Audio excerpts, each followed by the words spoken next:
Selamat ketemu dengan saya kembali di channel tentang hak-hak penyandang disabilitas dari Pusat Studi Disabilitas dan Kemanusiaan Universitas Muhammadiyah Yogyakarta.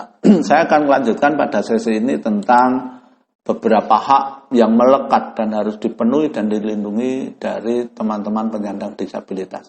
Salah satunya adalah hak pekerjaan, hak kewirausahaan, dan koperasi. Ini satu kesatuan. Apa maknanya? Teman-teman penyandang disabilitas itu memiliki hak memperoleh pekerjaan yang diselenggarakan oleh pemerintah, pemerintah daerah, swasta tanpa diskriminasi. Jadi mereka memiliki kesempatan yang sama untuk dapat akses pekerjaan.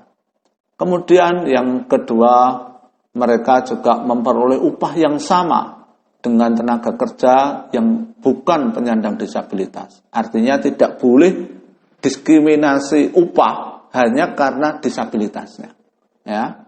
Kemudian mereka juga memperoleh akomodasi yang layak dalam pekerjaan, fasilitas yang layak sesuai dengan kondisinya.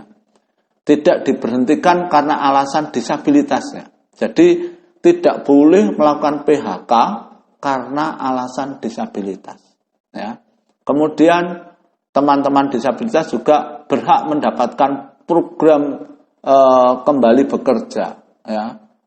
Memiliki hak untuk penempatan kerja yang adil, proporsional, dan bermartabat.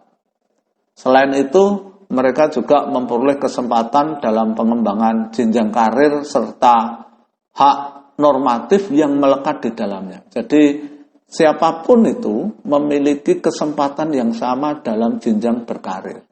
Tidak boleh ada diskriminasi karena status disabilitas.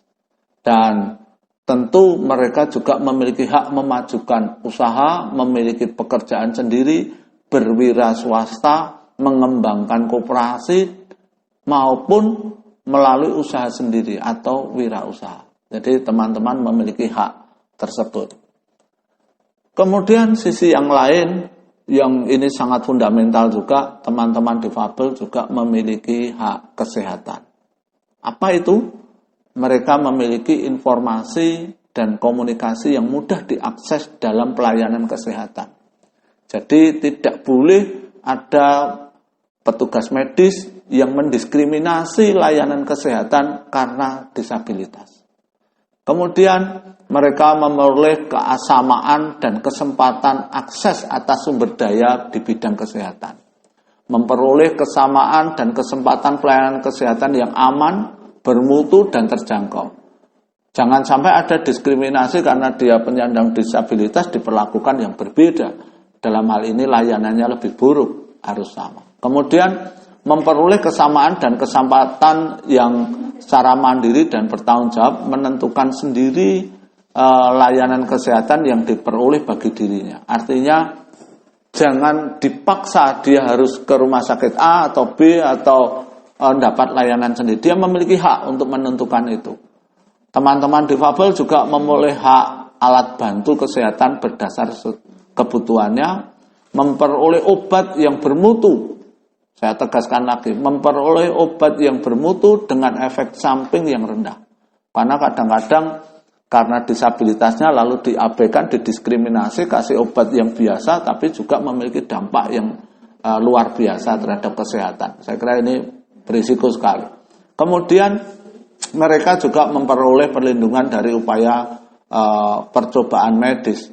Ya. Mereka juga memperoleh perlindungan dalam penelitian dan pengembangan kesehatan yang mengikut sertakan manusia sebagai subjek. Jadi jangan semena-mena teman-teman difabel lalu dijadikan sebagai percobaan medis. Dia dilindungi.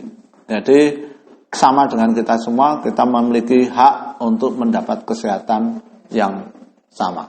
Selain itu, nah sekarang yang kadang-kadang dihilangkan adalah hak berpolitik atau lebih tepatnya hak politik. Teman-teman difabel itu memiliki hak yang sama untuk memilih dan dipilih dalam jabatan publik. Mereka juga memiliki penyalurkan aspirasi politik baik tertulis maupun lisan. Dijamin itu haknya. Kemudian memilih partai politik atau individu yang menjadi peserta dalam pemilu, ya, dia memiliki hak itu membentuk menjadi anggota ataupun pengurus organisasi masyarakatan termasuk partai politik. Jadi nggak boleh ada diskriminasi karena disabilitasnya lalu nggak jadi pengurus partai. Jadi mereka juga memiliki hak itu.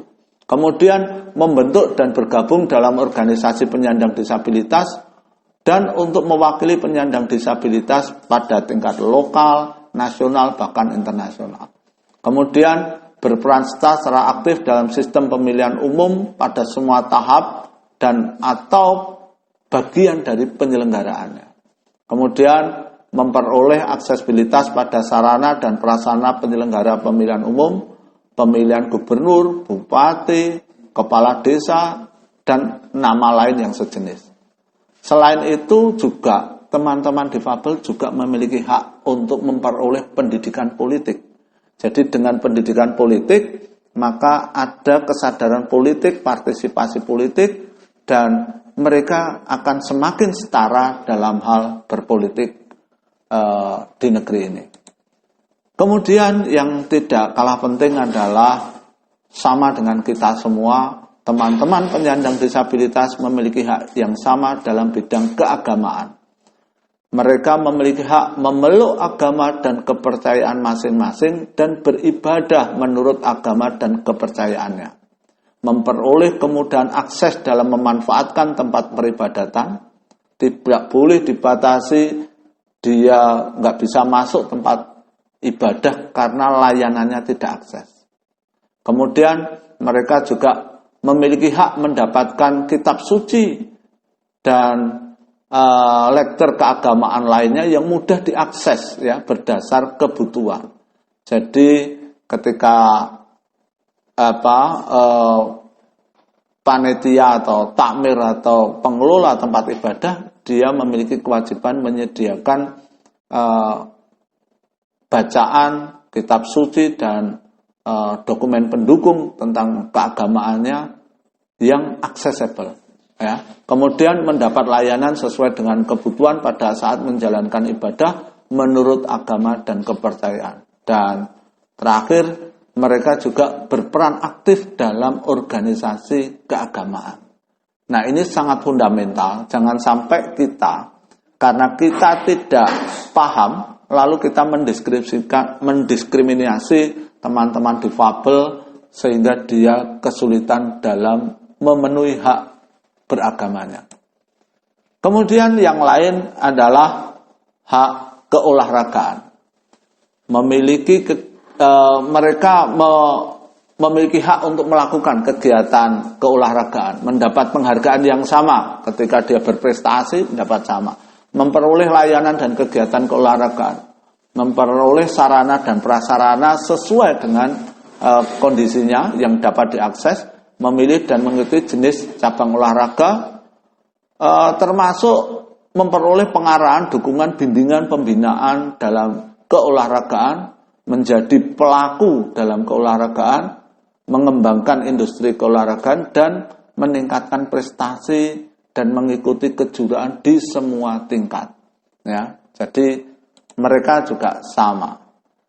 Dan saya juga akan jelaskan hak tentang kebudayaan dan pariwisata. Mereka juga memperoleh kesamaan dan kesempatan untuk berpartisipasi secara aktif dalam kegiatan seni dan budaya, memperoleh kesamaan dan kesempatan untuk melakukan kegiatan wisata, melakukan usaha wisata, menjadi pekerja pariwisata, dan atau berperan dalam proses pembangunan pariwisata.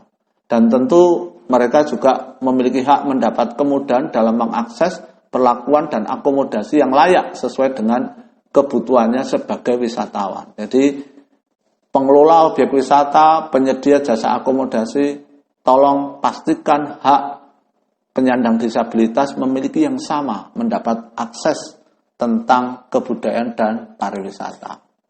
Terakhir dari saya tentang hak kesejahteraan sosial, bahwa teman-teman difabel juga memiliki hak rehabilitasi sosial, jaminan sosial, pemberdayaan sosial, dan perlindungan sosial. Saya kira itu dari saya. Terima kasih. Ketemu lagi di lain kesempatan.